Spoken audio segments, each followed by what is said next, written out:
परम पिता परमेश्वर परमात्मा परशुराम जी की इस पावन धरा पर आदि काल से ही नारी को बहुत ही उच्च स्थान प्राप्त है, गरिमापूर्ण स्थान उसे प्राप्त है। संसार के सभी लोग नारी की कोई भी उम्र क्यों न हो उसके सम्मान करते हैं, उसको प्रणाम करते हैं, परंतु आज यही नारी हमारे इस वीरांगनाओं के देश में, हमारे इस गार्गी मैत्री लक्ष्मीबाई के देश में आज ये रीलांगनाएं बनती जा रही है।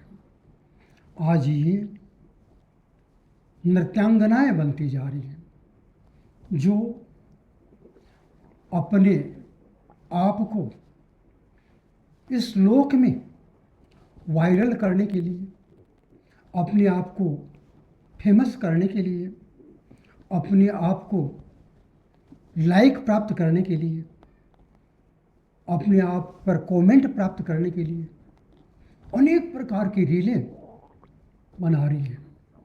उन रीलों में उनके साथ परिवार के कुछ लोग भी हो सकते हैं, जैसे देवर है, भाई, पुत्र है, और बाहरी कुछ लंपट वो भी होते हैं। ये उनको साथ में लेकर के अपने उस रील में अपने वस्त्र बदलती है, अपने शरीर के अंग प्रदर्शन करती है, अश्लील हरकतें करती है।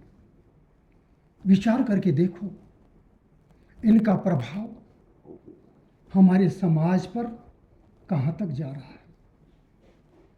आज वही नारी जो पूजी जाती थी, वो नारी बाहर निकल करके बीड़ी सिगरेट का धुआं उड़ाती है, मदिरा मांस का सेवन करती है, अनेक प्रकार के मादक द्रव्यों का सेवन करती है, शरीर पर कम से कम वस्त्र धारण करके अपने पति की लाज को ठोकर मारकर, कुल की मर्यादा को नष्ट करके और सनातन संस्कृति की हत्या करके वो बाहर सुखों की खोज में जा रही है।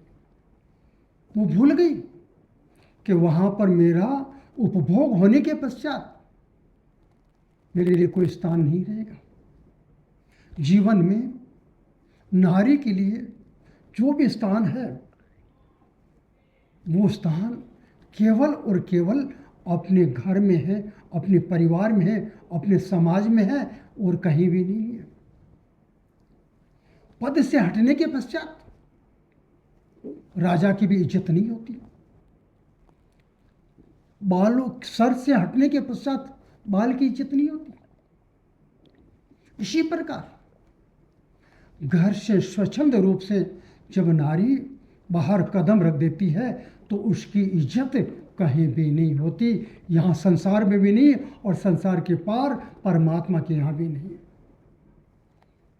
उसके पश्चात उसके लिए जीवन में कष्टों का महासागर शुरू होगा, और हमारी संस्कृति के लिए भी एक बहुत बड़ा कुठाराघात होगा। कारण क्या कि न मीरा का जन्म होगा, न लक्ष्मीबाई का जन्म होगा, न सुभद्रा का, न जीजाबाई का, और न ही महाराणा प्रताप आएंगे, न शिवाजी आएगा, और न ही राम और कृष्ण का कोई अवतार होगा।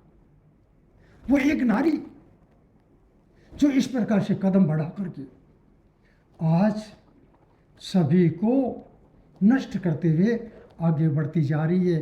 हे नारियों, हे माताओं, हे बहनों, हे बेटियों, अपने आप को संभालो। आपका स्थान बहुत गरिमा में है। हमारे वेदों में, पुराणों के अंदर में आपकी प्रशंसा बहुत शब्द कहे गए हैं। इसीलिए आप पूजनीय हैं, अपने पद पे गरिमा पर विराजमान होइए। इस प्रकार से जाना आपको शोभा नहीं देता है। ये परिवार समाज के लोगों, आपको पता नहीं होगा कि ये नारियां, आपकी बहन बेटियां जो कदम बढ़ा रही है, ये कदम सबके लिए घातक है। आप संभालिए।